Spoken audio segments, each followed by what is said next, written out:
So, panibagong araw. So, panibagong araw na naman tayo ngayon. Guys. Teka. Sorry. Kuha na nga lang muna akong kape para maganda. Asa ng kape ko?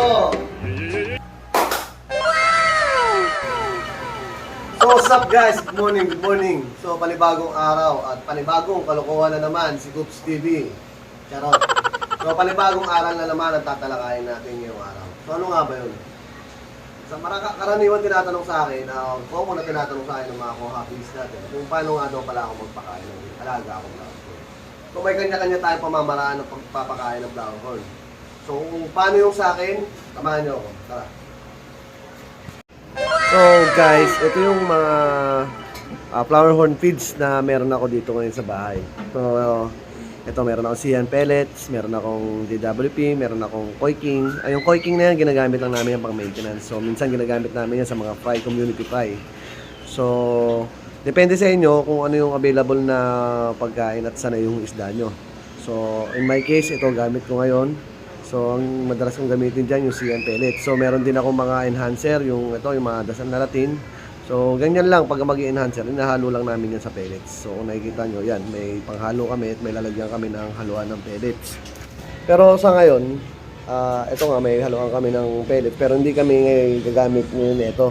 So, pinakita lang namin sa inyo. So, ang gagamitin lang natin dito is itong CN pellets. Tara. So, ayan, maglalagay ako sa fry. Ayan, tayo, tig-isa lang, lalagay isa yan. So, lalagyan ko ng isa lang. Then, dito. So ganun din dito. Ayan, draw out na yan. Dalawa, isa.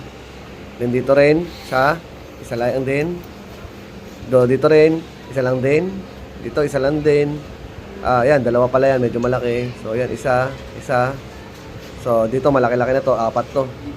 So ito yung mga juvie size natin. So pakita ko sa inyo kung paano ko rin pakainin itong mga to. Tingnan nyo.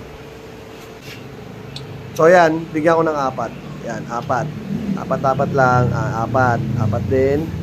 Then dito sa taas, so 4 din, yan. So dito naman, ito 4 din. Yan. So ganun lang guys, madali lang naman. Diba? Ito, 2 lang, maliit lang. So guys, yun, nakita nyo kung ano yung mga pagkain or brand ng pellets na meron ako dito. At nakita nyo rin kung ano yung mga enhancer na meron din ako dito. Sa brand ng pellets naman, hindi naman din ako namimili. Pero syempre, kung saan hiyang yung alaga nyo, doon kayo. Nag-example ako, ang alaga ko hiyang kasi sa akin, hiyang sa CN pellets. Ano yung nakasanayan nilang pagkain, doon na ako nag-i-stick. Ayun na yung binibigay ko sa kanila. So kung gusto nyo naman na, syempre, yung alaga natin, nananawa rin yan. So, doon ko pinapasok. Sa akin doon ko na pinapasok yung enhancer. Nagbibigay ako ng yung color enhancer na pellets, yung mga color enhancer. So, ako, ginagamit ko minsan DWP, or kung ano yung meron ako. Ano lang, twice a week or once a week. Kung ano yung sa tingin yung mahihiyang isda nyo. So, syempre, malalaman nyo naman yan kung mahihiyang yung isda nyo pagka nauubos nyo yung pagkain. So, sa pagbibigay naman ng dami ng pellets, kung ilan ang dami ng pellets na binibigay ko sa alaga ko, so nakita nyo kanina. So, by size kung ilan ang binibigay kong dami ng pellets sa alaga ko. So, pag fry, pa isa-isa. So, medyo malaking fry, semi-grow out, to grow out, dala-dalawa. Pag juvie, 4, 5. So, ganun lang ako magbigay ng pagkain sa alaga ko. So, pag nakita ko medyo nabitin pa, nangyari yung fry, nabitin, dagdag ako ng isa. O yung grow out, dagdag ako ng isa rin. Sa juvie, dagdag ako ng 2. So, ganun lang. Then, titingnan nyo rin pagka hindi naubos ng alaga nyo yung pellets. Obserbahan nyo rin. Pag nakita nyo may nakalutang na pagkain, hindi na nila kinakain, tanggalin nyo. Huwag nyo hayaan maiwan sa aquarium kasi matutunaw yung pellets. So, dudumi yung aquarium nyo, mapopolluted. So, isa rin yun sa dahilan kung bakit nagkakasay ito alaga natin. So, iiwasan natin yun. Bakit? Pagka napakain mo ng sobrang dami yung isda natin, nakakala mo, bigay ka ng pagkain, kala mo nauubos niya o hindi nabubusog. hindi nyo alam na overfeed nyo na pala yung alaga nyo. So, iiwasan din natin yung ma-overfeed yung alaga natin. Kasi pag na-overfeed yan, doon na nagkaaroon ng sakit yan, na buglutol nyo, minsan nagkaaroon ng examita. So, minsan, later, minsan doon din na busog yung isda nyo, tapos nag-water change kayo. So, doon din madalas na water sa isda natin. So, iiwasan din natin yun. So, tututukan din natin na huwag masyadong mabusog yung alaga natin. So, after kumain naman ng mga isda ko, may exercise naman ako na binibigay dyan. So doon na pinapasok yung after feeding, doon na ako nagpapasok ng mirror, target fish, panghabol, yun. Doon ko na pinapasok yun after feeding para at least na-exercise yung katawan nila, natutunaw yung kinain nila kagad. So papakita ko sa inyo kung paano ako maglagay ng target fish. Tara.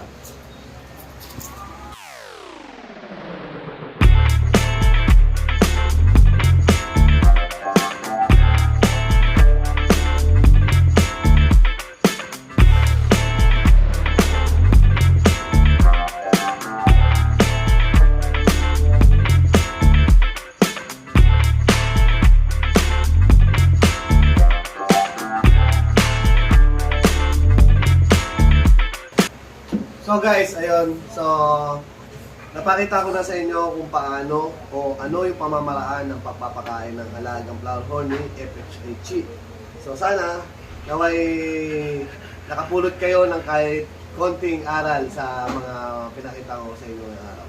So syempre sasamantalahin ko na yung oras na to para pasalamatan ang lahat ng tropa natin, mga kapatid, kuys, kuya, ate, kumpare na sumuporta sa una natin vlog at sa page natin.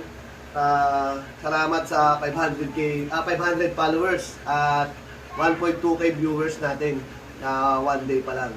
So, syempre, shoutout ko na yung mga nagpa-shoutout sa ating kahapon. So, shoutout kay FH Marky ng Bangbras, shoutout kay Jan Anver Pagaran ng Team Android, shoutout kay Kuya Jano, Balida Makumungkot, shoutout kay JB Santos, shoutout kay Kakoy, shoutout kay Vince San Juan, shoutout syempre dun sa dalawang tao na nag-engganyo sa akin ulit mag-vlog, kay Eya Vlog, saka kay Enoriel, kay Sadnoy, shoutout din kay Michael Scabarte, shoutout kay FH Ace ng Android, shoutout kay Luis Noel Cabahog Obrado, shoutout kay Jace Matthew ng Team Android again, and shoutout kay Parin Edward Fernandez.